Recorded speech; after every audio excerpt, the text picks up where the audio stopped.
Hey Brendan, did you know that the cast of Epic the Musical went to... Why? What were they doing in... they were celebrating the release of the... Wait, but didn't the release happen like... Well, yeah, but then we got... I guess it's better late than never. Kinda like Odysseus arriving home to...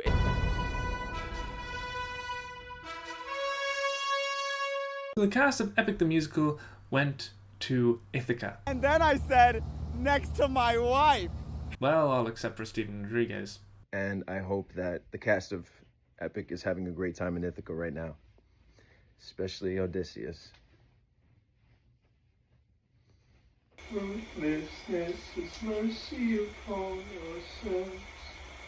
He's probably still recovering from 600 Strike, where we last left him off with this exchange between Odysseus and Poseidon. How will you sleep at night? Next to my wife.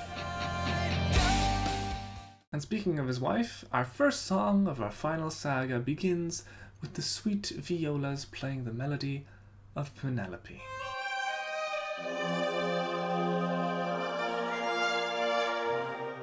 No siren fake-outs, no longing memory from Odysseus. We finally are introduced to Penelope in a gorgeous animatic made by maybe DC. Brandon put the name on the screen. We see she has been weaving a shroud while waiting for Odysseus to finally come back home. But of course, every night she goes into her room and undoes the work so that she never does have to pick a suitor to marry, as she is constantly and eternally waiting for Odysseus to come home.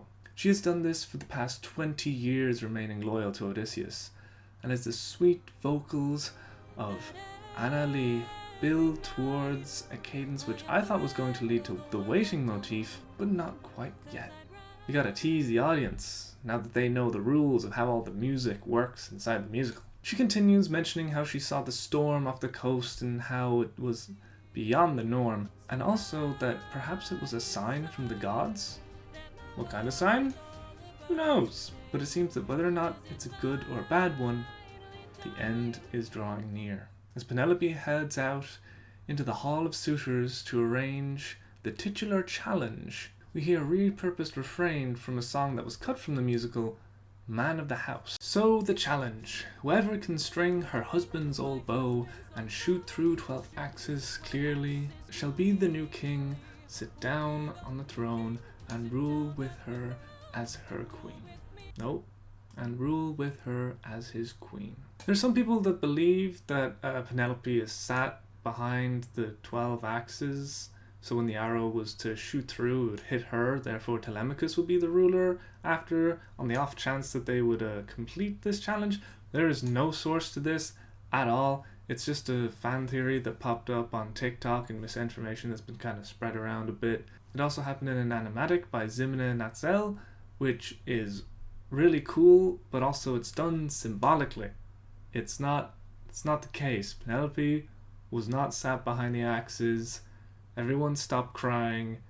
It's beautiful, but no source. And although it would make sense in this version of the Odyssey, in the original, Penelope and Old Man Odysseus had met and discussed the actual challenge, so the whole idea of her sitting beside the axes because she doesn't know that he's there would make sense, because it would be her saying like, I don't think you can, and even if you can, I'd rather die than marry you, which is just such a double insult going on there. But as you can see from the official artwork of Giulia Tonato, again sorry if I've mispronounced any of that, she appears to return to her room and look over the balcony as she is waiting.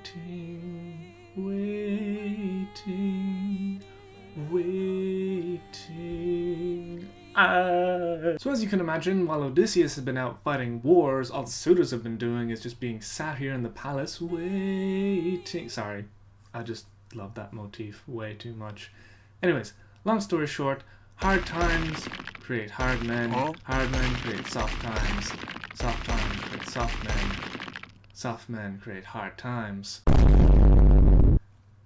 And the suitors have a hard time stringing this bow. Starting the animatics off for this saga, we have maybe McDC, as Sean mentioned, giving us these beautiful establishing shots of Penelope in her room making the shroud, before cutting to a close-up of her hands working the loom that seems to be animated on 8s or 4s. Going frame by frame on YouTube, where some compression is likely to happen, a new frame is shown after 4 frames, 5 frames, 8 frames, 10, 5, 9, 8, 5, 5, 5, 4, 5, 8, 8, 5, 5, 3, 3, 5, 2, 3, 6, 7, 3, 3, 5, 3, 2, 4, 5, 3. Meaning that the frame count would be about 4.62. So let's just say it's animated on 4s, giving it this kind of choppy look. Though I think this was done intentionally, as the odd frame spacing allows for moments of pause in the movement that seems to be matching the beat of the song. This animatic is used intentionally. It's short and mostly fully consists of establishing shots. It's done this way to bring the audience back to the story, especially because of what happened in the last saga. How does it feel to be helpless? How does it feel to know pain? And since Sean already mentioned this beautiful still by Giulia Toniato, I don't need to bring it up again other than to mention how pretty it is, so I can just put it on screen one more time. Okay, now for the second song, but first a warning. This song is intense and contains themes that some of you may find uncomfortable. If this song and its contents affect you in any way, please skip to the time on screen now. After this discussion, we won't mention or refer back to it in any way. Additionally, I will be the only person talking about this song, as we feel jumping back and forth between us is unsuitable due to the heavy themes.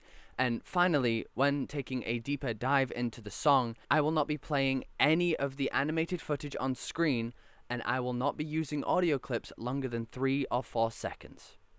Apologies if this seems like we are skimming or skipping over this song, but given its nature, we feel that this is the best choice.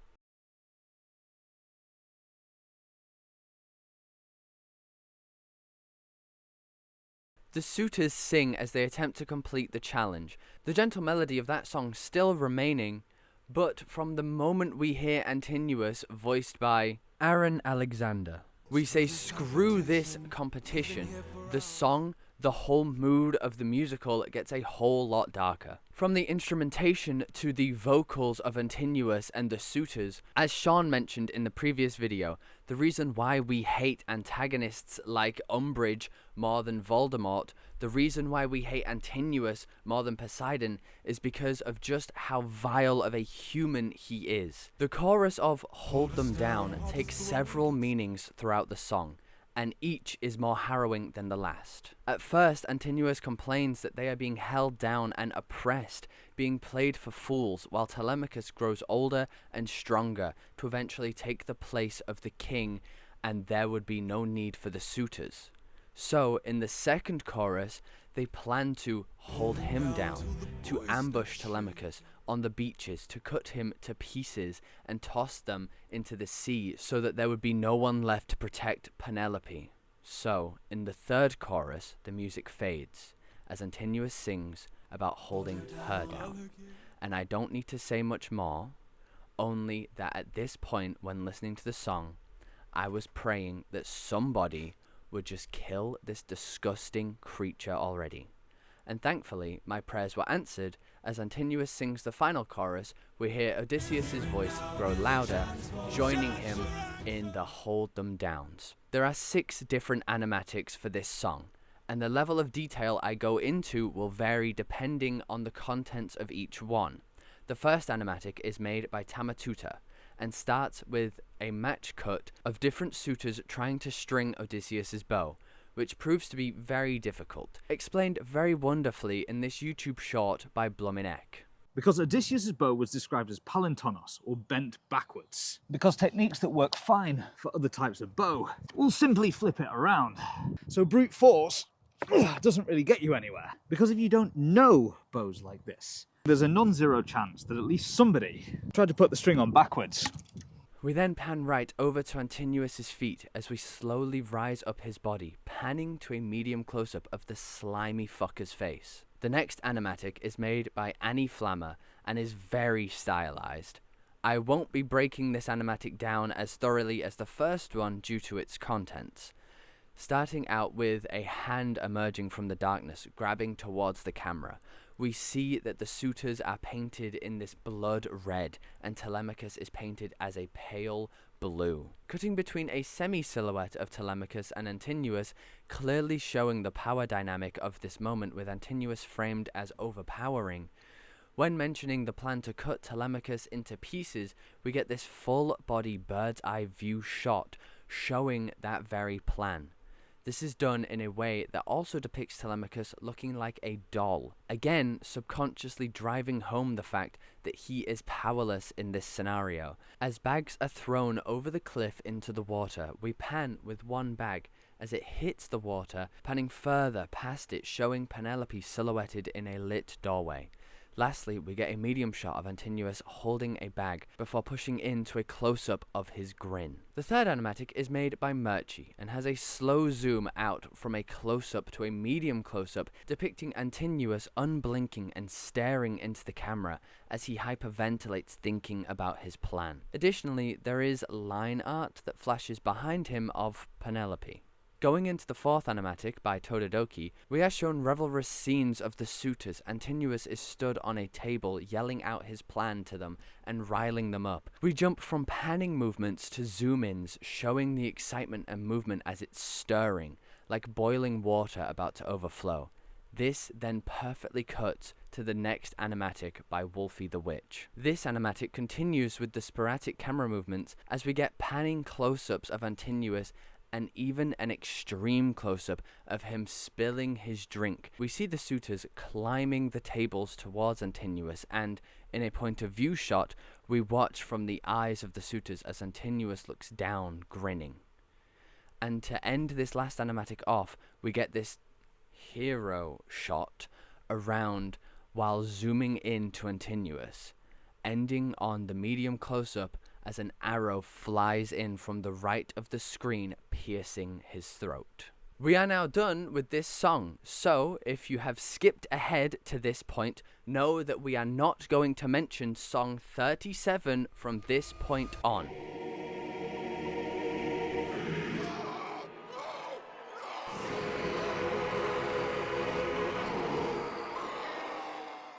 Jorge uses this clever technique in Epic where he uses the characters' voices to portray how much power a character has in a given scene. The obvious example is Zeus's booming voice going beast mode in God Games in contrast to Athena's gentle pleading at the end of that song. And then on the flip side of that, there is a character's power being taken away as their voice is silenced. An example of this being Polyphemus silencing the crew halfway through their lines and survive, and Poseidon choking on his own trident in 600 Strike. And in this case, Antinous gets shot in the throat. And taking the symbolism of how someone's voice conveys the power they have, Antinous has been stripped of all power and any threat that he could have had in the previous song. Also he's dead now, so there's that. Odysseus has strung his old bow and shot through 12 axes cleanly, hit Antinous right in the throat, and now he is fucking pissed. Odysseus has strung his old bow and shot through 12 axes cleanly. He's hit Antinous right in the throat, and now he is fucking pissed. And to visualize how pissed off he was, we have the first animatic of Odysseus made by Gwendy/NS2D Studios, with assistance from Dromishu, Kamalemzi, Nathan Kuhn, and Novi. A long dolly zoom starting out from a long shot brings us closer in to a close-up of Odie as we move through the crowd of suitors.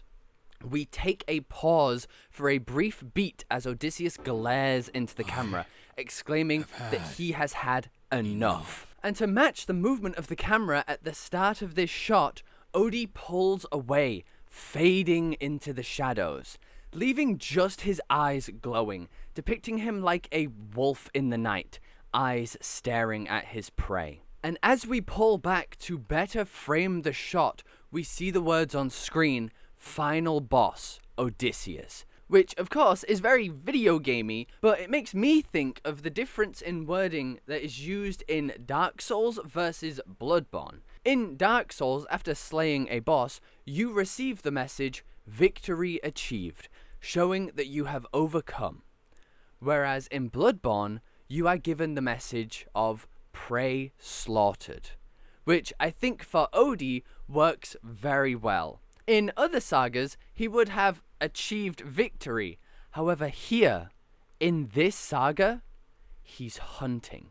The song Odysseus is introduced to us by hearkening back to the very first sound that we hear in the whole musical. That electric guitar hum that we expect to transform into Odysseus' cunning, but this time we hear it in a way that's so far removed from a way that we heard it at the beginning of the musical, showing just how far removed Odysseus is from how he was at the beginning also. He recounts all the struggles he has faced, all the pain he has suffered, all the sacrifices he has made just to get back to his palace where all he wants is his wife and his son, yet he is met with 108 problems for him to solve.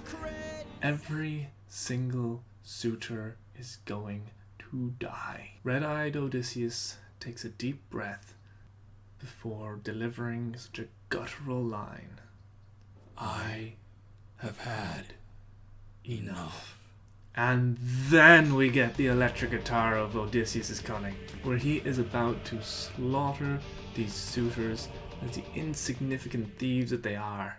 He's going to slaughter them just like he did the Trojans at the beginning, while he was in the mindset of war.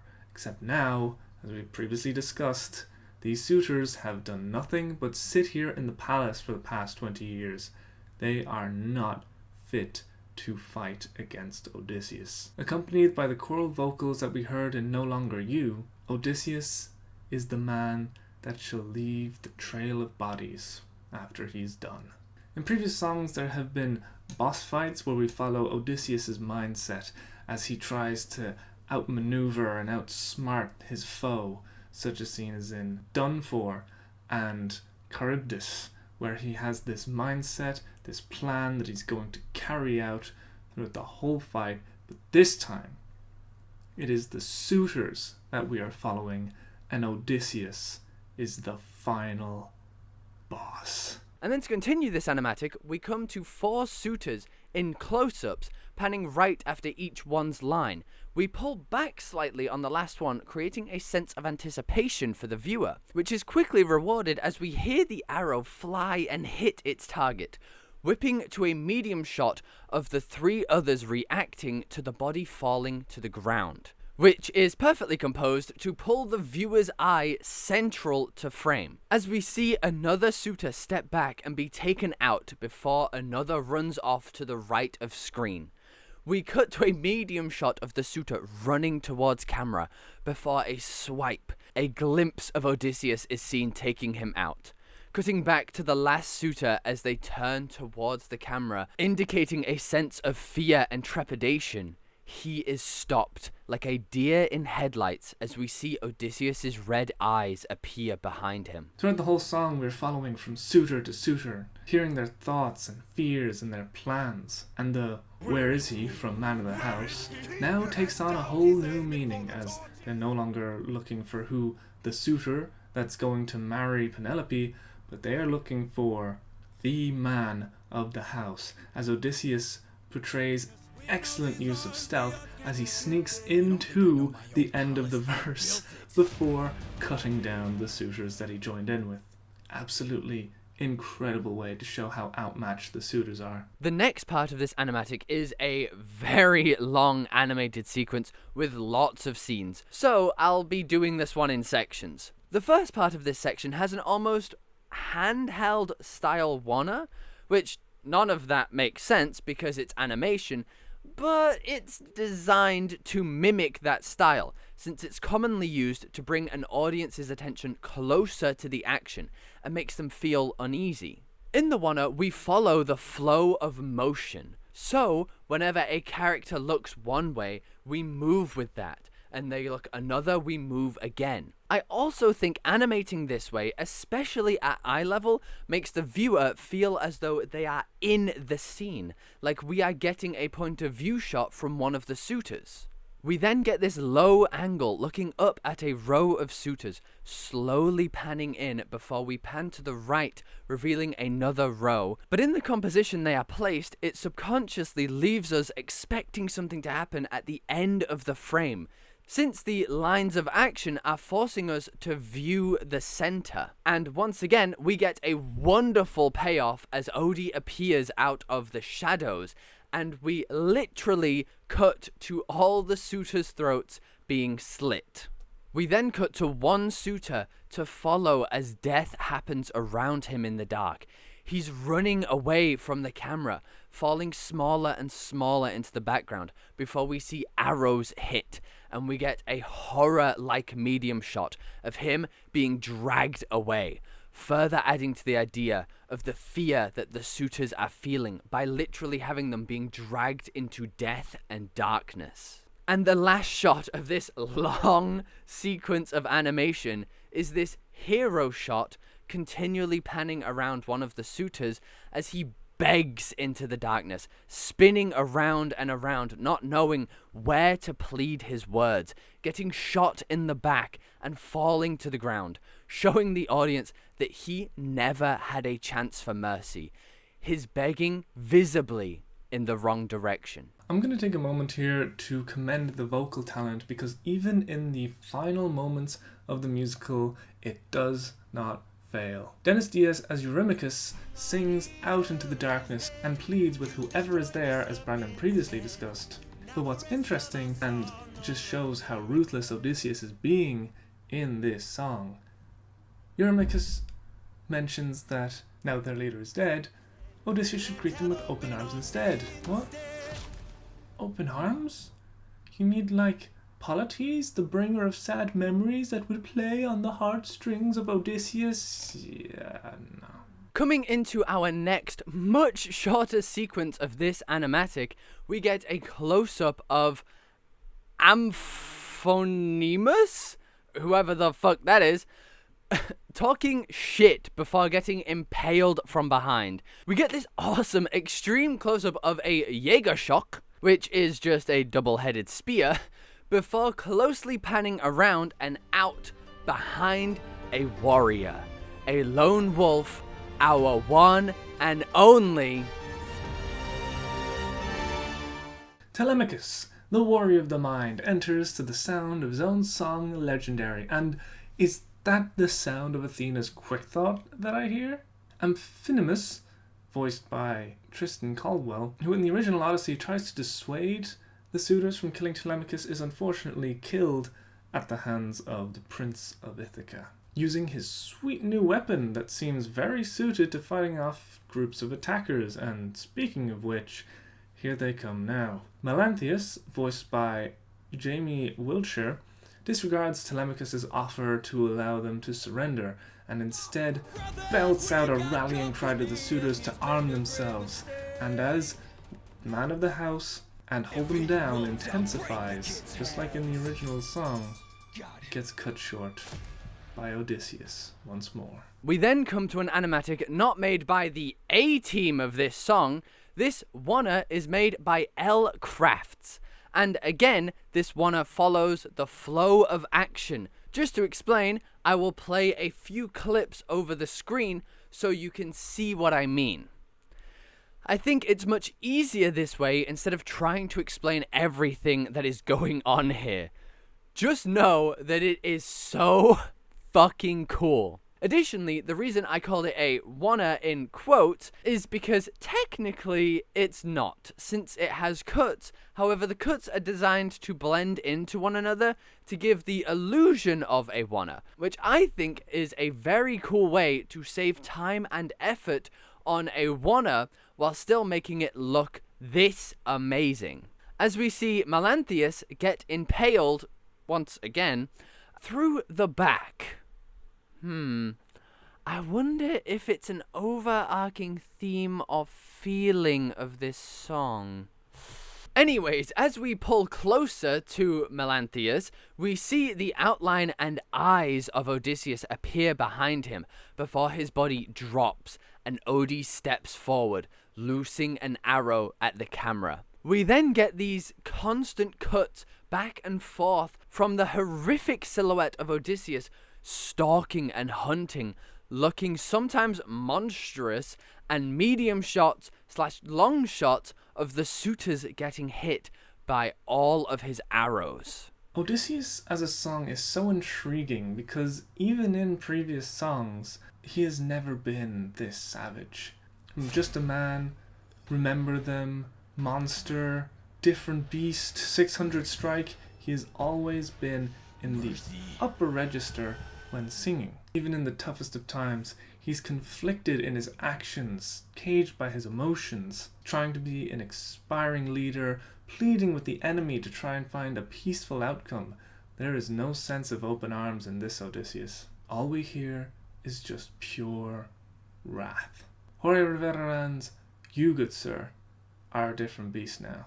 As Melanthius begs for mercy, Odysseus gets flashbacks to Poseidon, hearing that mercy, mercy, ruthlessness is mercy upon ourselves. Odysseus has really taken the role of the final boss, showing mannerisms similar to that of Poseidon in Get in the Water and Ruthlessness. He is here to cut down every single suitor and leaving nothing to chance. Just quiet, calm, ruthless aggression. Each line punctuated by the sound of an arrow flying into another suitor's head. Each line speaks volumes to the entire journey that Odysseus has been on. The journey that has forged him into the monster that stands before the suitors. His mercy has drowned in order to bring him home. What an absolute banger of a line. He is here to eradicate every single threat within his own home, just so that he can rest easy knowing that his son and his wife are safe. Even after the suitors have long given up the fight, Odysseus cannot take that chance. Not when he has come this far and sacrificed so much to finally make it back home. Cutting to a medium shot of Odysseus' silhouette, we pan closer in before quickly panning out to a full body shot, revealing a suitor on their knees as Odysseus truly became the judge, jury, and now executioner.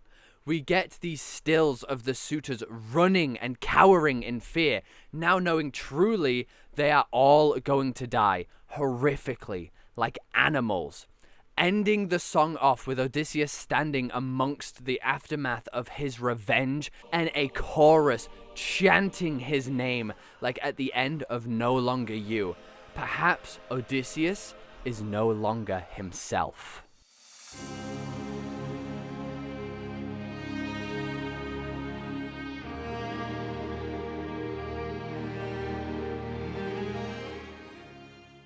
There is so much that happens at the beginning of this song, and all of it just breaks my heart. After the bloodfest that was Odysseus, we finally get a softer and more soothing rendition of Odysseus' theme, followed by Telemachus' legendary, as the rage subsides and the father and son are finally reunited. And then we hear the first few notes of Just a Man. As in that song, if you remember all the way back then, it is when Odysseus was thinking of his son Telemachus as an infant, and for those of you who've been paying attention, that is the last time that Odysseus saw Telemachus. And now he is met with his son, all grown up, for the first time in 20 years. Miguel Veloso, or Miko, absolutely kills it with the vocals, as he brings us all to tears with Telemachus idolizing his father after all these years, thinking about how he would say anything to his father when he met him, and now that they're finally here, they can't believe it. hell, we've been reviewing Epic the Musical for so long, we can't believe it's finally here. I know Jorge has worked tirelessly to beat the Lin-Manuel Miranda allegations, but I cannot help but also feel like there's some, like, you know, Dear Theodosia similarities in this song. It's just very much like, look at my son. Then we get a few subtle ironies here from Odysseus, because when he first held Telemachus in his arms, he promised that he would make storm clouds cry and capture wind and sky for him. And guess what? Through his journey back home, that's what happened. Yet despite those trials and struggles that Odysseus has gone through, he still feels that Telemachus actually had it worse. That no matter what Odysseus has been through, he's more concerned about the fact that his son grew up surrounded by these angry, violent suitors without his father there to help him through this. A sign of a truly dedicated father. If, like, the Odyssey as a whole wasn't, like, evidence enough of that, you know? And to show us this lovely interaction is Sensational Arts. With the first animatic of the song, we start with a low close-up of Odie walking into frame, as we pan up to him and his bow, seeing the blood coating his back from the previous song. As we pan around Odysseus, we see, rather uniquely, the background squash and stretch, which is a relatively core principle of animation and is often used in a ball falling and bouncing example for teaching. This principle does not normally refer to a background, as it does affect the perspective of shots. However, call me crazy, I kinda like it here. It gives this, like, light-headed effect to the shot. Having just come from a battle and now stopping to see his son for the first time in 20 years, I think this effect adds to this feeling. Though, of course, this is just some artsy bullshit to extract a deeper meaning of something that was most definitely done just to save time and effort. It's still nice to see how it improves these scenes, intentionally or not, but anyway. As we continue around Odysseus, we get a pull focus of Telemachus behind him, cutting to these close-up reactions of both of them as we get a pause in the lyrics of the song to truly feel this longing and anticipation of this moment before cutting back to Odysseus as he says, "Son." As we get the title card of the song, we see both of our boys framed at each side of the screen, showing the distance all the years has made between them, and the title bridging the distance between them, of them thinking that very thought, I can't help but wonder. And to further push this point home, we have these over-the-shoulder shots of both characters, first with Telemachus looking at his father, seeing the man, but also the bow in the background symbolizing his past, the battles he had to face to get to this very moment. And then from Odysseus's POV, we see the blood again coating his back. We push past it, almost moving towards the future, towards Telemachus and family, ending this animatic off with going into the lyric video, which only emphasizes more the thought and feelings between the two, wondering. And now, as we go into the next animation, we hear Odie finally break this silence between the two of them by saying, "My son, I'm finally home." I don't know how Jorge has hit me with nostalgia of his own musical within his own musical, but after hearing Show Yourself, followed by Athena's Quick Thought, I was almost brought to tears. Especially after how we last saw her being absolutely obliterated by Zeus, going beast mode, and even the gods brought into question as to whether or not she was still alive. Even the Epic the Musical cast cheer as they hear Athena begin to sing, voiced by Tegan Early. She reflects on all that has transpired.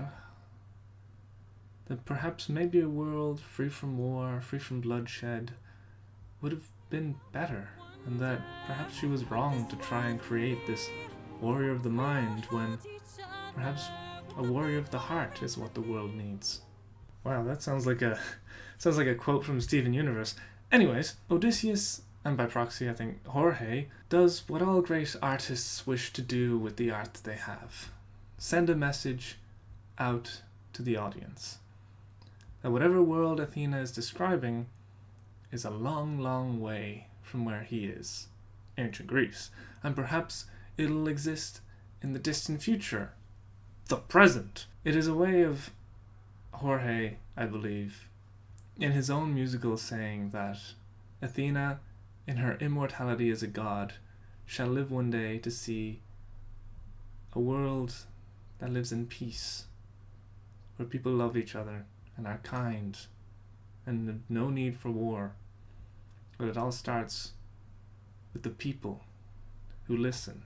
That if we take time to reach out with empathy, greet the world with open arms, then maybe the world that Athena is talking about may come to fruition in the present day.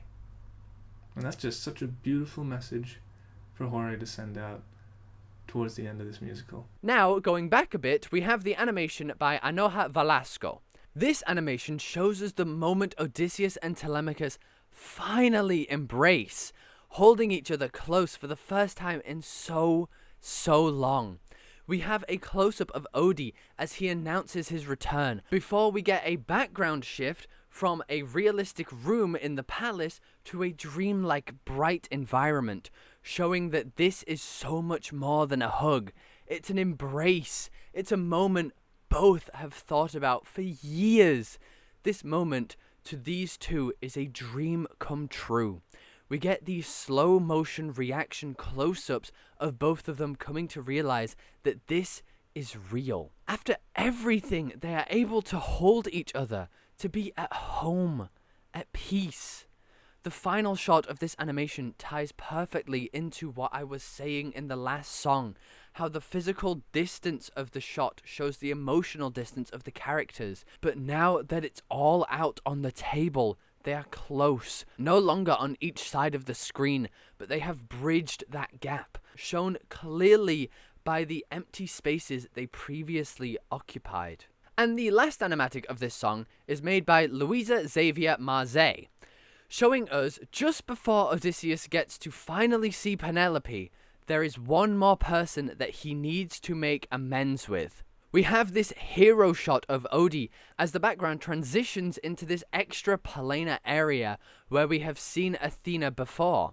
And while we transition into this place, a small detail that I noticed is that Odysseus loses the intensity in his eyes, which I think is just a fun little detail. We again get a shot, this time from an establishing length, that shows the distance between these estranged characters, with Odie stood in the middle facing towards Athena, who sits on the edge of her own space, regretting some of her actions, proven by her lyrics. As she asks Odie if she made mistakes and if things could have been different, we get this shot from in front of them both, with shadows covering their eyes, showing that they both know they've made mistakes, and things could have been different, but they have to live with it. And out of a possible bond of regret, Odysseus emotionally reaches out to Athena, saying that he will live and die with this regret, but she won't.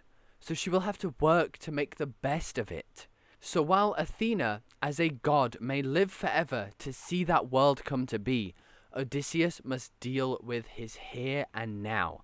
There's a girl he has to see. Athena, hearing this, looks back at Odysseus, revealing to him and the audience the sacrifice she made for him, and what she did to repent for the regretted actions. We transition back to the real world, again showing Odysseus's intense eyes, before Telemachus tells him that Penelope is waiting, and once again we see that monster, that rage, fade away. Goodbye, goddess of wisdom.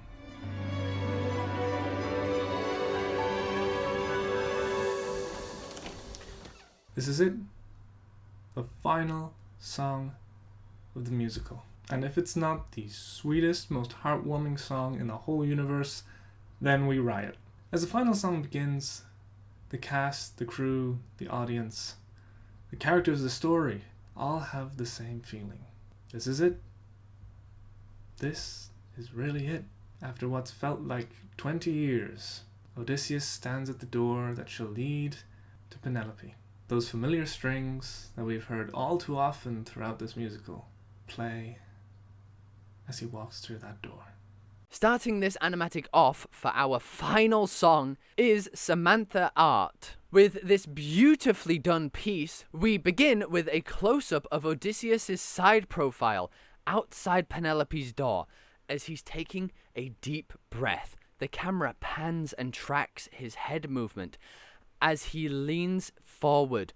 We even see this light from the crack of the door light up his face, showing that A, these shots have been well thought out to include small details like that, and B, in a more symbolic way, he steps towards the light at the end of the tunnel, which is accentuated by the next shot from behind Odysseus as he reaches out towards these large doors, knowing that the end of his journey is just on the other side. Cutting back to the same shot as the first, but this time tracking his hand movement, these shots juxtapose each other really well.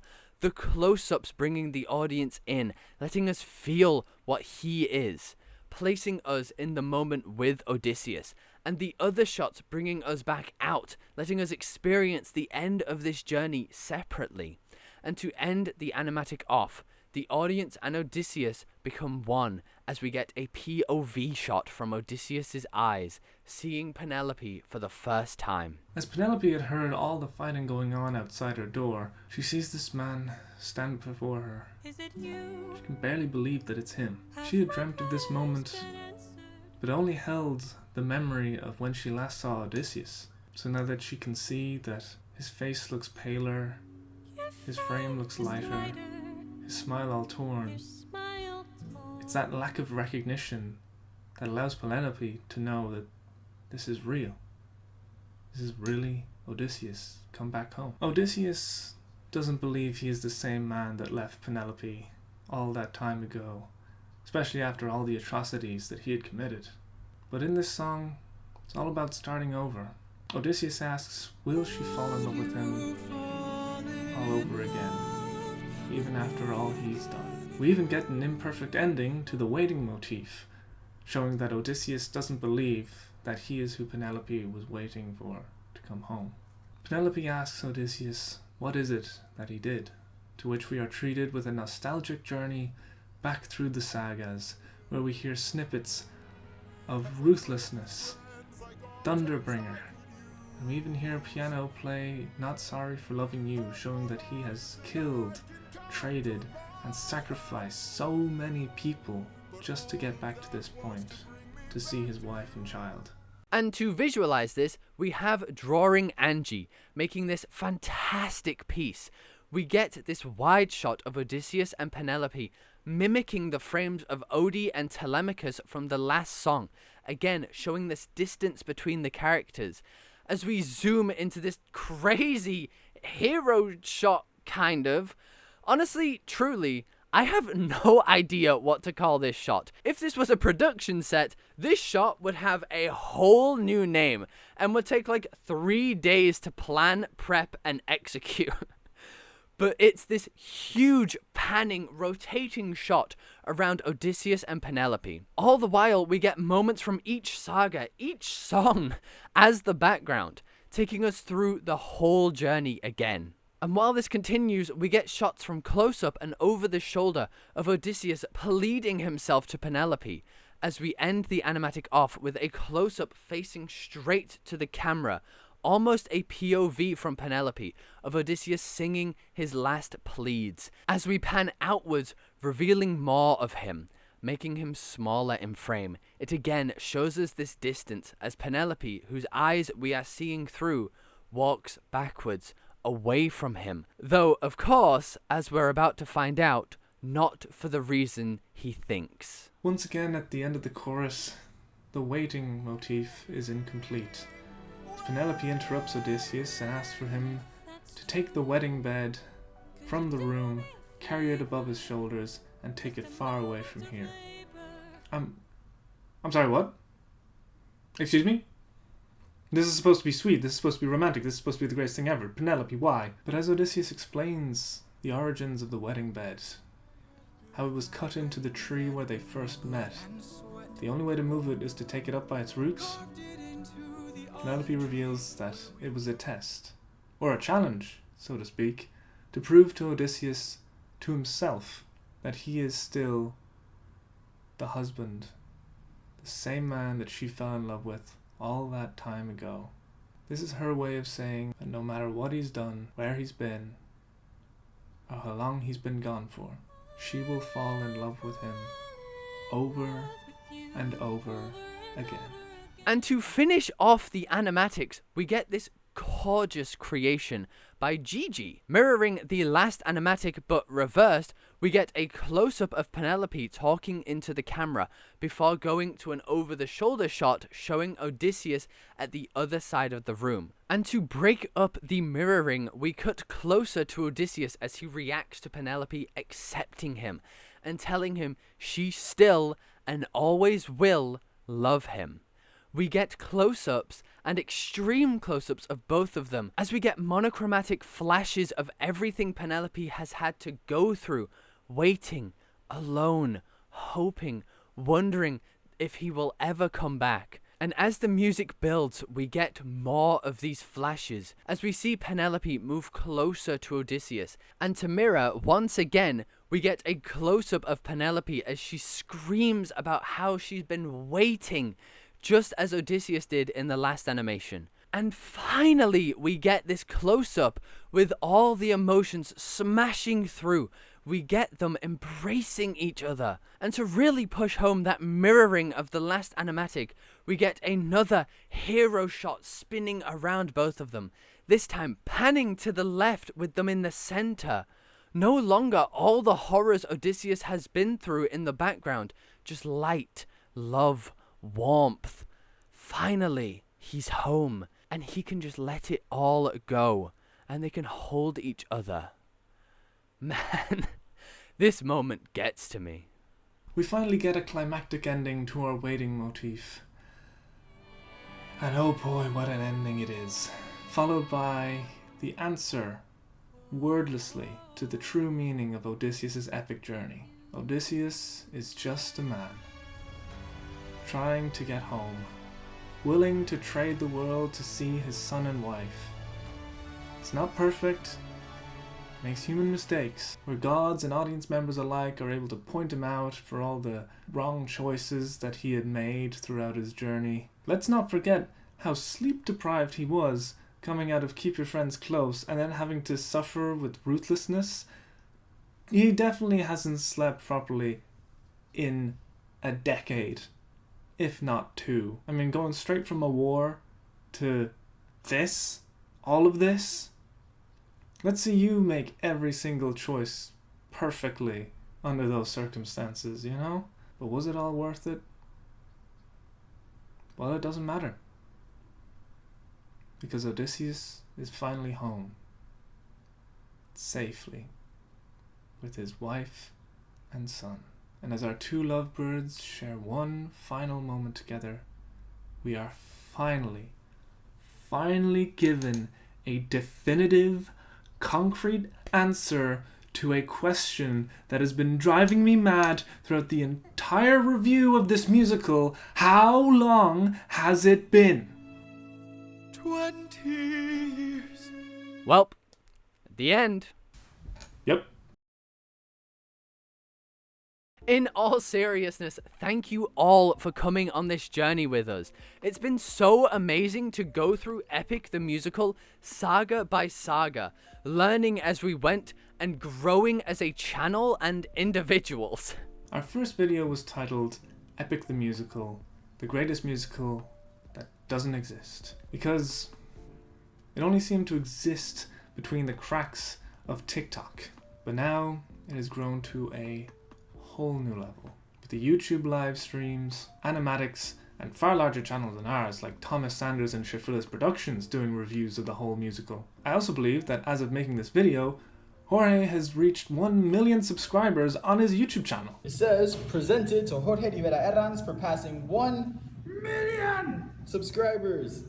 Thank you guys so much for supporting me throughout this journey. I am forever grateful for each and every one of you, and I love you all. Which is amazing, seeing all the animatics go from fan-made to basically fully produced animations commissioned by Jorge himself.